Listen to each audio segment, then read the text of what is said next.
जे संत मंडळी आहेत, जे अभ्यासू मंडळी आहेत, जी चांगली मंडळी आहेत ना, त्यांना कुठल्या संप्रदायाचं कोणाशीही काही वाकडं नाही आहे. जी वरती बसलेली मंडळी आहे ती आपसामध्ये खूप सुंदर संवाद साधतात.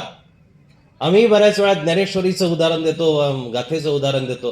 गाथावाले, ज्ञानेश्वरीवाले लीळाचरित्राचं उदाहरण देतात, सप्तग्रंथांचं उदाहरण देतात. खूप सुंदर पद्धतीनं वरती विवेचन चालू असतं. पण जे खाली असतात ना हातामध्ये, ज्यांनी अर्धवट 4-2 ओव्या 4-2 अभंग पाठ केलेले किंवा इकडे 4-2 लीळा वाचलेल्या आहे, ते आपापल्या धर्माचा तो झेंडा घेऊन एकमेकावरती प्रहार करत असतात. दादा, असं संप्रदाय करत जर राहिलं तर आपल्यामध्ये फूट पडायला वेळ लागणार नाही. आपल्यामधलेच असे काही विभीषण तयार होतील की आपल्यामधूनच एखादा कोणीतरी असाच माणूस असेल की आपले भेद बाहेर जातील आणि मग आपल्यामध्ये तिसरा कोणीतरी व्यक्ती येईल आणि तिसरा व्यक्ती येऊन आपल्या धर्मांमध्ये फूट घालेल, आपल्या संप्रदायामध्ये फूट घालेल. असं करू नये. व्यक्तिगत उपासना हा ज्याचा त्याचा विषय आहे. योगी आदित्यनाथजी एका मस्जिदीमध्ये गेले आणि मस्जिदीमध्ये गेल्यानंतर तिथं त्यांच्या हस्ते ते चादर बिदर टाकायचा कार्यक्रम होता. त्यांना ते टोपी पण देण्यात यायला लागली. त्यांनी ती नाकारल्यानंतर म्हटले की तुम्ही इकडं असं म्हणता की तुम्ही धर्मनिरपेक्ष आहात, आम्हाला सगळे धर्मप्रिय आहे, सारे बांधव आमचे भारतीय आमचे बांधव आहे, आणि एकीकडे तुम्ही त्या धर्माचा आदर केला नाही, तिरस्कार केला किंवा घेतले नाही म्हटले. त्यावेळेस त्यांचं खूप सुंदर भाष्य आहे त्याच्यावरती. ते म्हटले की मी त्यांचा अनादर नाही केला. उपासना कुणाची करायची हा माझा व्यक्तिगत प्रश्न आहे. लक्षात आलं का? माझं डोकं कुठं ठेवायचं, कुठल्या स्थानावरती कुठल्या देवावरती ठेवायचं हा माझा व्यक्तिगत प्रश्न आहे. पण माणूस म्हणून, सार्वजनिक म्हणून आपण सगळे एक आहोत. माणूस म्हणून वागत असताना धर्म आडवा नाही आला पाहिजे दादा, बरं का? महत्वाचं वाक्य लक्षात घ्या. माणूस म्हणून, संबंध म्हणून, नाते संबंध म्हणून व्यक्तिशा आपला कुठलाच संबंध आडवा नाही आला पाहिजे. तिथं सगळे धर्म बाजूला ठेवून आपल्याला प्रत्येकाच्या सुखामध्ये, प्रत्येकाच्या दुःखामध्ये, प्रत्येकाच्या उठण्या बसण्यामध्ये जावंच लागेल, उठावं लागेल, बसावं लागेल. कोणाचं काही चालू असेल तिथं जाणं गरजेचं आहे. तिथं संप्रदाय आडवे नाही आले पाहिजे. आज तुम्ही बरेचसे टिळाधारी मंडळी, मला बघून आनंद वाटतोय की तुम्ही येताय, बसतायत. हा धर्माचा आदर आहे, धार्मिकतेचं हे लक्षण आहे. घ्यायचं काय आणि टाकायचं काय हे तुमच्या हातामध्ये आहे. घेण्यासारखं सगळंच असतं, त्यातून आपल्याला काय घ्यायचं काय नाही घ्यायचं हे आपल्या हातामध्ये आहे. पण तत्पूर्वी एक माणूस म्हणून आपण जर कुठं चांगला कार्यक्रम चालू आहे, कुठं चांगली आस्तिकतेना कुठं भजनं चालू आहेत, कुठं परंपरेना कुठंतरी धार्मिकता गायला जाते, तिथं आपली अवश्य उपस्थिती असली पाहिजे, अवश्य उपस्थिती असली पाहिजे. पाठीमागच्या एक 4-5-6 महिन्यापूर्वी या मोठे परिवारामध्ये येण्याचं प्रयोजन झालं. त्यावेळेस तिथले जे दादा कैवल्यवासी झाले, त्यांच्या पुढं हबप ही पदवी लावली होती. माळवा संप्रदायाचे खूप चांगले प्रतिष्ठित ते व्यक्ती होते आणि माळवा संप्रदायाचा त्यांनी उपदेश गुरुमंत्र घेतलेला होता. तरीही त्यांच्या पुढं हबप ही पदवी लावली. म्हटलं असं कसं? त्यावेळेस मला या सगळ्या परिवाराने, बाळासाहेबांनी सांगितलं की म्हटले बाबा, ते दुसऱ्या संप्रदायामध्ये जाऊन सुद्धा भजन करत होते किंवा त्या संप्रदायाला सुद्धा ते प्रिय होते. त्या संप्रदायाची बरीचशी मंडळी त्यांच्यासोबत उठबस करत होती. त्या संप्रदायाची मंडळी सुद्धा त्यांच्यामध्ये राहत होती आणि हेही त्यांच्यामध्ये जात होते. म्हटलं वा, छान. असंही उदाहरण गरजेचं आहे, बघणं गरजेचं आहे. हे एकोप्याचं उदाहरण आहे. माणूस म्हणून तुम्हाला जायला हरकत नाहीये. पंथ संप्रदाय ही व्यक्तिगत प्रत्येकाची भूमिका आहे. ही व्यक्तिगत भूमिका, ह्या व्यक्तिगत भूमिकेला आपण घरापुरतं मर्यादित ठेवलं पाहिजे. पण समाजामध्ये फिरत असताना, समाजामध्ये जात असताना आपलं आद्य कर्तव्य हे आहे की आपण एकोप्याने राहणं गरजेचं आहे. वर्धापन दिनाच्या निमित्ताने ही सगळी शल्य बाजूला करा.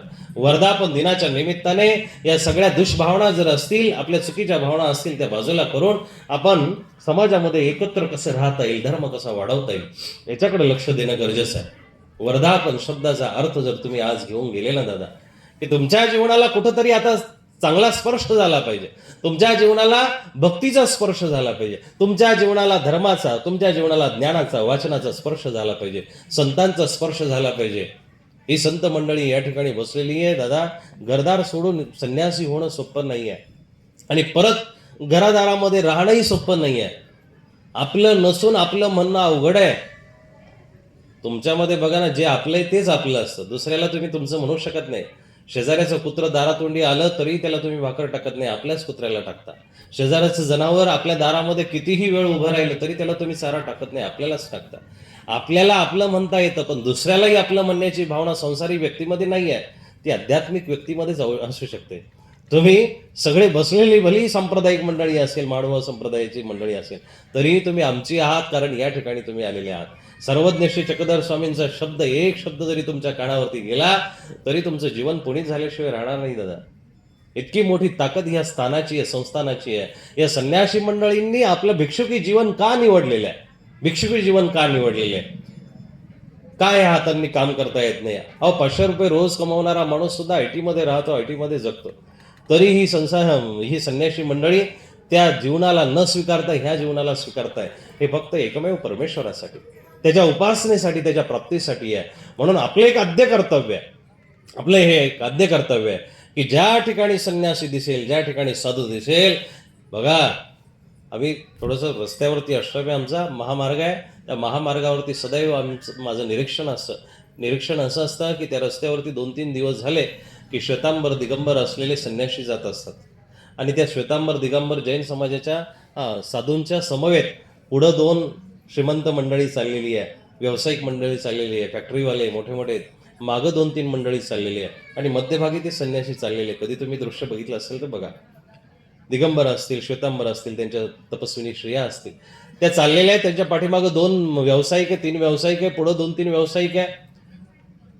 संध्याकाळपर्यंत ती माणसं, त्यांची ड्युटी लागलेली आहे की त्या क्षेत्रापासून, इंगोणी गावापासून तुला वैजापूर फाट्यापर्यंत सोडवायचे. तिथून पुढे दुसरे श्रावक येतील, ते दुसरे श्रावक त्यांना पुढे घेऊन जातील, तू पाठीमागे येऊन जा. तोपर्यंत तुझा व्यवसाय नाही आहे, तोपर्यंत तुझं घर नाही आहे, तोपर्यंत तुला साधू हेच प्रमुख दिसले पाहिजे. अन्य धर्मांमध्ये तुम्ही जरा बघावं, व्यवस्थित बघावं. आपल्याला आपल्या धर्माचा व्यवस्थित अभ्यास नसल्या कारणानं, आपण व्यवस्थित त्याचा अभिमान न धरल्या कारणानं बऱ्याच वेळा आपल्याकडून हेळसांड होते धर्माची.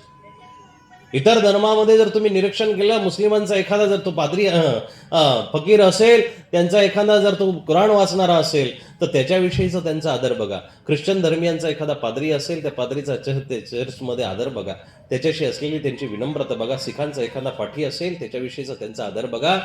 आणि मग आपण आपल्या हिंदूंच्या साधूकडे या, हिंदूंच्या संस्थानिकांकडे या, हिंदूंच्या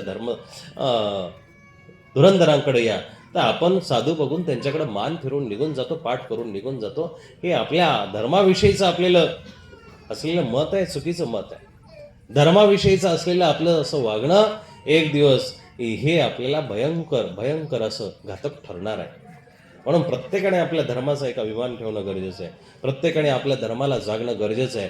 जो तुम्ही धर्म स्वीकारलेला आहे त्या धर्माला व्यवस्थित जर समजून घेतलं तर गीता सांगते, स्वधर्मे निधर्म श्रेय परधर्म भयाव.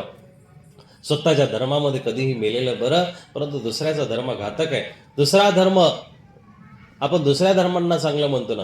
बघा ना, आता त्या काशीला आता माघ मेळा चालू आहे, वाराणसीला, तिथं हजारोची गर्दी आहे. महाराष्ट्रामधून बरीचशी टुरिस्ट मंडळी गेलेली आहे. वृंदावनामध्ये, मथुरेमध्ये बरीचशी गर्दी आहे. मथुरेला भरपूर गर्दी आहे, आग्र्याला भरपूर गर्दी आहे, पाहणाऱ्या ठिकाणी बद्रिकाश्रमला, बद्रीनाथ, केदारनाथला भरपूर गर्दी आहे. पण तोच इथं एखादा सार्वजनिक कार्यक्रम असेल, स्थानिक कार्यक्रम असेल, तिथं माणसांना बोलावून सुद्धा येत नाहीयेत. याचं कारण काय हो? याचं कारणच असं आहे की आपल्याला आपल्या धर्माचं एकतर आकलन नाहीये, एकतर आपल्याला आपल्या धर्माचा अभिमान नाहीये. बाहेरच्या देवांच्या दानपेट्यांमध्ये आपण भरपूर द्रव्य टाकलं, तो बाहेरचा देव खुश होईल की नाही होईल दादा सांगता येत नाहीये. पण घरच्या देवाला तुम्ही डावलून गेले ना, त्या घरच्या देवाचा शाप जरूर लागणार आहे. तो शाप जरूर तुमच्या जीवनामध्ये एक दिवस येणारच आहे. श्रद्धास्थानं ही परमात्म्याची खऱ्या अर्थानं जिवंत असलेले ऊर्जा स्रोत आहेत, ते झरे आहेत. सदैव तिथं ईश्वराचा वास आहे. आणि आपण त्याची जर अवहेलना केली तर आपल्याला आपल्या संसारामध्ये कसं सुख प्राप्त होईल, आपल्या जीवनाला कसा स्पर्श प्राप्त होऊ शकतो. म्हणून वर्धापन दिनाच्या निमित्ताने एवढी गोष्ट मी तुम्हाला कळकळीनं सांगू इच्छितो. बाबा, बरीचशी इथं उपदेशी मंडळी कमी आहे, तरी पण जी पण सांप्रदायिक मंडळी असेल, देवत्वाला नमस्कार करायचा आहे. व्यक्तीला, पंथाला, संप्रदायाला, व्यक्ती विशेषाला दंडवत नाही आहे. देवत्वाला, दिव्यत्वाची जेथे प्रति तेथे माझे कर जुळते. जिथं दिव्यत्व आहे तिथं झुकलं पाहिजे. एखाद्या श्रेष्ठ माणसाच्या, ज्येष्ठ माणसाच्या आपण पाया पडतो की नाही? तो काही देव असतो का? त्याला चंदनाचा सुगंध येतो का? नाही. तरी आपण त्याच्या पाया पडतो. त्याचं कारण काय? दिव्यत्व आहे. आणि ही दिव्यता ज्याच्या ठिकाणी असेल ना, तो देवाचा अंश आहे, ईश्वराचा अंश आहे. म्हणून धर्माप्रती आदर होणं गरजेचं आहे. धर्माप्रती जेवढी आपली अस्तिकता असेल तेवढं समाजामध्ये आपलं स्थान चांगलं निर्माण होईल. एकोप्याने वागणं गरजेचं आहे. एकोप्याने धर्म संवर्धन करणं गरजेचं आहे. एकोप्याने वागणं गरजेचं आहे. आणि हेच वर्धापन दिनं. बाबांनी कार्यक्रम दरवर्षी घेतात. दरवर्षी आवर्जून तो कार्यक्रम का केला जातो? का केल्या जातं? बाकी ज्याची जशी श्रद्धा असेल त्याच्यावरती सर्व काही अवलंबून आहे. जशी श्रद्धा असेल. तुलसीदासजी एकदा म्हणतात की वृंदावनामध्ये गेले, बाकी बिहारीचं दर्शन घेत होते आणि दर्शन घेता घेता इकडे तुलसी रामायण लिहिलेलं आहे, रामचरित मानस लिहिलेलं आहे आणि ते रामचरित मानस ठीक आहे चाललंय. तुलसी रामायणामध्ये सुंदर असं रामजींचं वर्णन त्यांनी केलेलं आहे, रामजींचं चरित्र त्यांनी सुंदर लिहिलेलं आहे. आणि जेव्हा बाकी बिहारीचं दर्शन घेतलं, बाकी बिहारीच्या हातामध्ये मूर्ती आहे, मुरली आहे आणि ते सुंदर त्रिभंगी असलेलं सुंदर रूप त्यांनी बघितलं आणि बघितल्यानंतर त्यांना वाटलं की आता आपण नमस्कार केला पाहिजे. 4 लोकांना बघून त्यांनी नमस्कार करण्यासाठी हात जोडले खरे, पण मनातून त्यांच्या नमस्कार करण्याची भावना जागृत होईना. रामाप्रती असलेलं, श्रीरामाप्रती असलेलं त्यांचं समर्पण त्यांना कुठंतरी आडवं आलं आणि आडवं आल्यानंतर त्यांचा एक दोहा आहे, तुझे खूप रूप बघितले, तुझं खूप स्तुत्य असं रूप बघितलं, पण तुलसी मस्तक तब झुके धनुष्य बाण होत हात. तुलसीदास तेव्हाच मस्तक झुकू शकतो की जेव्हा तुझ्या बाकी बिहारीच्या हातामध्ये धनुष्यबाण असेल.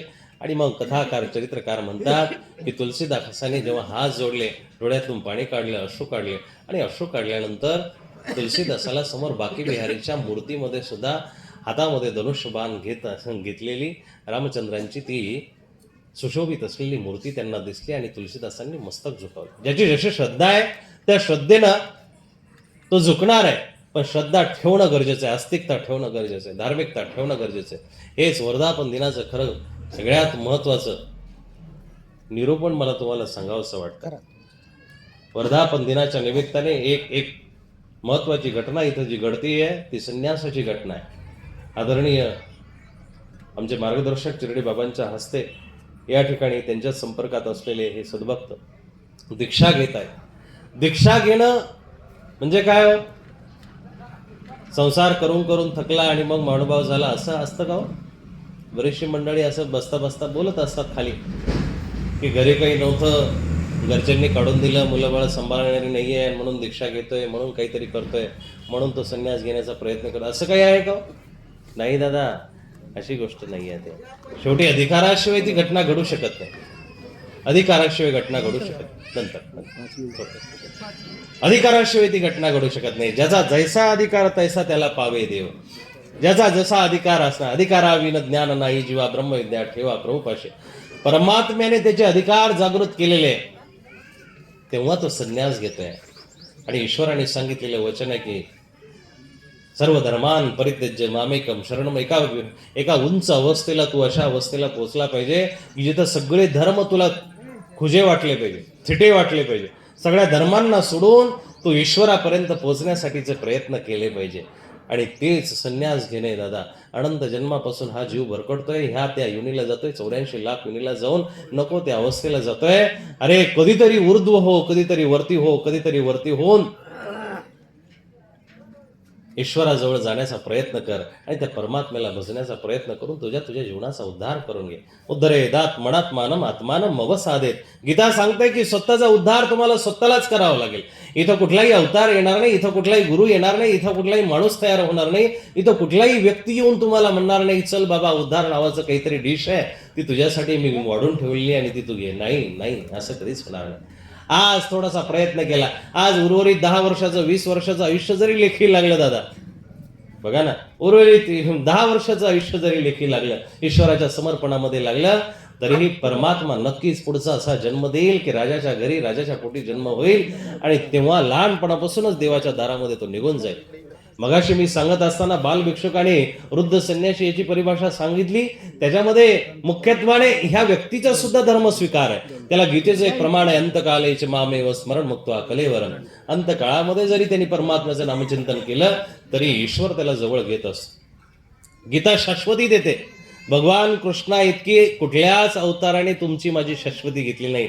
गीता प्रमाणित करते दादा, जिवंतपणे योगक्षेमम वहाम्यम, तुझा सगळा योगक्षेम मी चालवायला तयार आहे, तुझे सगळं भरणपोषण मी करायला तयार आहे, आणि मेल्यानंतर मोक्ष इच्छामि मा शुच सर्व धर्मान परित्यज्य. 18व्या अध्यायात भगवंत सांगता की तुला मोक्ष दिल्याशिवाय मी राहणार नाही. एवढी एवढी मोठी जबाबदारी कुठल्या अवताराने घेतली असेल का? जगाच्या पाठीवरती सगळे बाकीचे जेवढे अंश अवतार आहेत त्या कुठल्याही अवताराने ही जबाबदारी घेतली नाही. कृष्ण पूर्णावतार आहे म्हणून कृष्ण सगळ्यांच्या मोक्षाची जबाबदारी घेतो, भरणपोषणाची जबाबदारी घेतो. म्हणून कृष्णम वंदे जगद्गुरु, त्या जगद्गुरूपर्यंत आपण पोहोचणं गरजेचं आहे. सर्वज्ञ श्री चक्रधर प्रभूंनी सुद्धा सगळ्यात पहिल्यांदा बोट त्याच्याकडे दाखवलं की हा अवतार आहे. दुसऱ्यांदा बोट दत्तात्रय महाराजांकडे दाखवलं, हा अवतार आहे, अवतार आहेत, हा ईश्वर अवतार आहे. त्या ईश्वर अवतारांना भजणं ही गरजेचं आहे.